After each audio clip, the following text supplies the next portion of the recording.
आपका moment of inertia. अब ये ऐसा मोमेंट ऑफ इनर्शिया है जो कि मिनिमम होगा। तो आप एक्स डायरेक्शन और वाई डायरेक्शन दोनों के लिए मोमेंट ऑफ इनर्शिया को कैलकुलेट करोगे, ठीक है।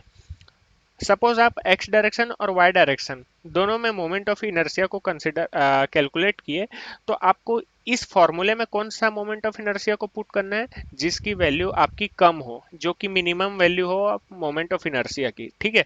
तो सपोज जैसे कि ये रेक्टेंगल था, सपोज ये रेक्टेंगल था, अगर मैं फॉर एन एग्जांपल अगर मैं एक्स डायरेक्शन के लिए मोमेंट ऑफ इनर्शिया निकाला, अगर वो आया मेरा 20 mm की पावर 4, और सपोज मैं वाई डायरेक्शन के लिए मोमेंट ऑफ इनर्शिया निकाला और सपोज वो आ गया 30 mm की पावर 4, तो यहाँ पर मैं फॉर्मूला में कौन सा पुट करूंगा, फॉर्मूला में मैं वो वाला पुट करूंगा जो मेरी मिनिमम वैल्यू है, क्योंकि आई मिनिमम का वही मतलब होता है, जो मेरी मिनिमम वैल्यू है मैं उसे पुट करूंगा। तो मिनिमम क्या है, 20 mm की पावर 4। तो मैं इस वैल्यू को इस फॉर्मूले में पुट करूंगा। तो ये था आई मिनिमम का केस, ओके, ठीक है। तो अब जनरली आपके पास सर्कुलर क्रॉस सेक्शन की जब बात होती है, सर्कुलर क्रॉस सेक्शन की, तो सर्कुलर क्रॉस सेक्शन में आपका moment of inertia about X axis and Y axis दोनों के दोनों सेम होते हैं। तो मिनिमम कौन सा लेने वाला सवाल नहीं उठता, जो भी आपको वैल्यू आएगी वही वैल्यू आपको उसमें पुट करनी होगी। इसमें मिनिमम मैक्सिमम नहीं होता, क्योंकि moment of inertia about X axis and Y axis circular cross section के लिए सेम होता है, ठीक है। ये था सर्कुलर का फॉर्मूला। और जो हॉलो है उसका फॉर्मूला भी मैं यहाँ पर आपको दिखा चुका हूँ, ठीक है। तो सर एक होता है सॉलिड जिसमें कोई होल नहीं है, तब आप ये वाला कंसिडर करोगे। अगर वो हॉलो केस की बात कर रहा है तो आप ये वाला फॉर्मूला को यूज करोगे। दोनों में कोई ज्यादा अंतर नहीं है। सॉलिड वाले में पाई/64 डी की पावर 4 है, इसमें पाई/64 डी की पावर 4 माइनस डी की पावर 4 है। और कैपिटल डी क्या शो कर रहा है, एक्सटर्नल डायमीटर जो कि बड़ा है, और स्मॉल डी क्या शो कर रहा है, छोटा डायमीटर, ठीक है। अब यहाँ पर मैं एक चीज और डिस्कस करना चाहूंगा, आप लोगों से।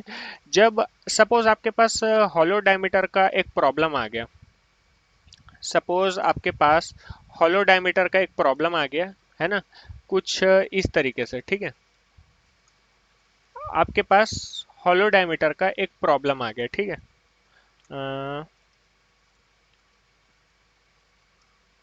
यह है आपके पास हॉलो केस का एक प्रॉब्लम आ गया। मैं इसे कलर से फिल करके दिखा देता हूँ, ठीक है।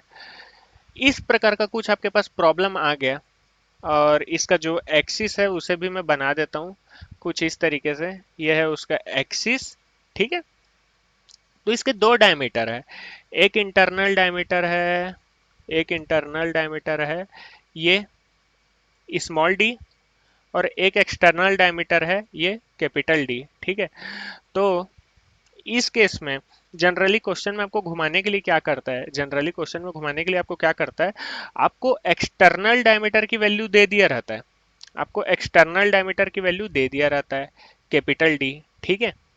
और आपको इसकी थिकनेस की वैल्यू दे दी होती है, इसकी थिकनेस की, ये कितना थिक है उसकी वैल्यू दे दी हुई होती है, ठीक है।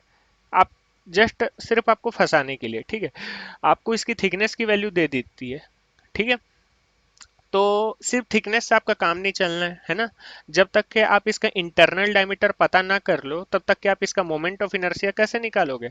इसका मोमेंट ऑफ इनर्शिया क्या होता है, इसका मोमेंट ऑफ इनर्शिया होता है एक्स डायरेक्शन और वाई डायरेक्शन में दोनों में सेम होगा इसका, ठीक है। तो मैं इसे एक ही बार लिख रहा हूँ। इसका मोमेंट ऑफ इनर्शिया होगा पाई/64, जो मैं पहले लिखा चुका हूँ वही लिख रहा हूँ, ठीक है। कैपिटल डी की पावर 4 माइनस स्मॉल डी की पावर 4। तो स्मॉल डी क्या है, आपका इनर डायमीटर है। तो आपको मोमेंट ऑफ इनर्शिया में स्मॉल डी की तो जरूरत पड़ने ही वाली है।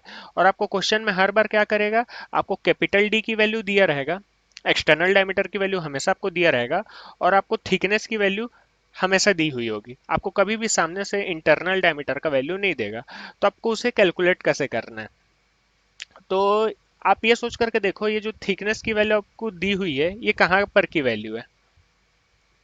ये जो मैं ड्रॉ कर रहा हूँ उसे ध्यान से देखिए, ये जो ब्लू कलर से मैं शो कर रहा हूँ, ये है आपका थिकनेस, ठीक है। तो मैं क्या यहाँ पर लिख सकता हूँ, यहाँ पर है मेरा टी, जो मैं ब्लू कलर से शो कर दिया हूँ, इतना